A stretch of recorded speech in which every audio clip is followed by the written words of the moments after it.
বিসমিল্লাহির রহমানির রহিম। আসসালামু আলাইকুম। সবাই কেমন আছেন? আশা করি সবাই ভালো আছেন। আজকে আমি একটা মাছের টিক্কা তৈরি করব। সেজন্য এখানে নিয়েছি ডাল বাটা, এখানে মাছ, মাছ থেকে কাঁটাগুলো ছাড়িয়ে নিয়েছি। এখন এখানে নিয়েছি পেঁয়াজ, এটা হচ্ছে কাবাব মশলা, এখানে জিরা, গোলমরিচ, তেজপাতা, দারচিনি দিয়ে এটা তেলের ভিতর দিয়ে সুন্দর করে ভেজে নিয়েছি, ভেজে পাটায় বেটে নিয়েছি। আর এখানে নিয়েছি পেঁয়াজ, ধনেপাতা আর একটা ডিম দিয়ে এখন এটাকে মেখে ফেলবো।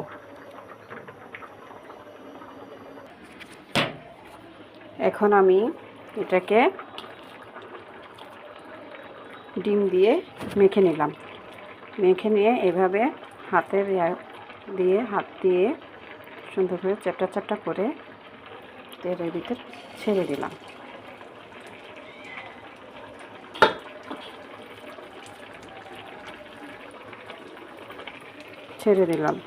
যেভাবে চ্যাপটা করে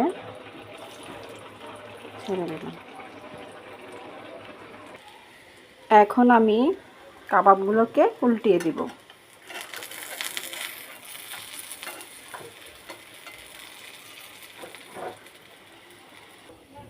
এই যে তৈরি হয়ে গেল আমার মাছের কাবাব।